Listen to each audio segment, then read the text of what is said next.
The sixth man.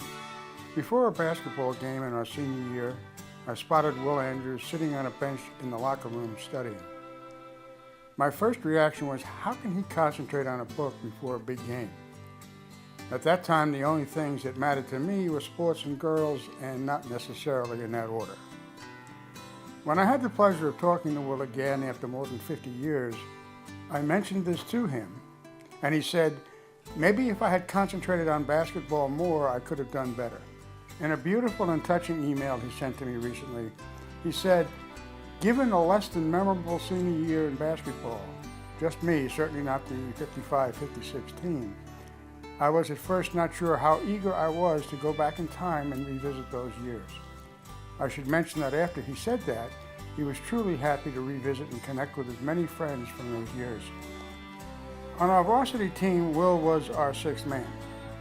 To Will, a man who has been wildly successful in his entire life in just about everything he's pursued, not making it as a starter was not something a man with his drive, stature, and accomplishment could easily reconcile.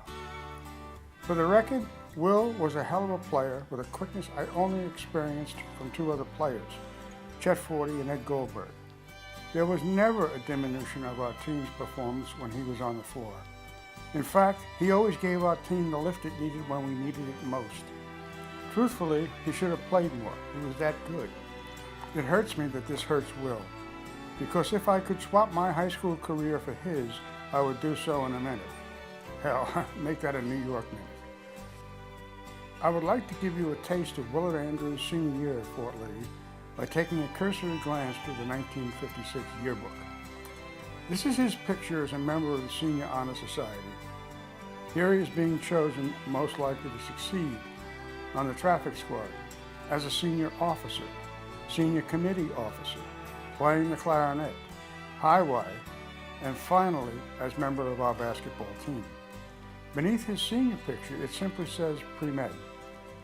Well, Dr. Andrews has been a practicing surgeon for over 45 years in Alaska.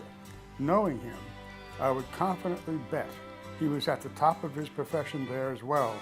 After all, that has been his life signature. If I may, I would like to take you to a scene in Field of Dreams when the doctor, played by Burt Lancaster, described his dream of coming to the plate and facing down a major league pitcher, hitting a line drive in the gap, taking off a second, stretching it into a triple, sliding into and grabbing the bag, the umpire giving the safe sign, and the exhilarated crowd on their feet. When asked if he regretted not living his dream, he said, far more eloquently than my following paraphrase, and not spend all these years caring for my friends and neighbors, delivering their babies, doing all I can to improve their quality of life and occasionally saving one. I would not have changed that for anything. Dr. Willard Andrews, you may have thought you failed your team and perhaps even yourself. Take comfort in the fact you are the only one who thinks so.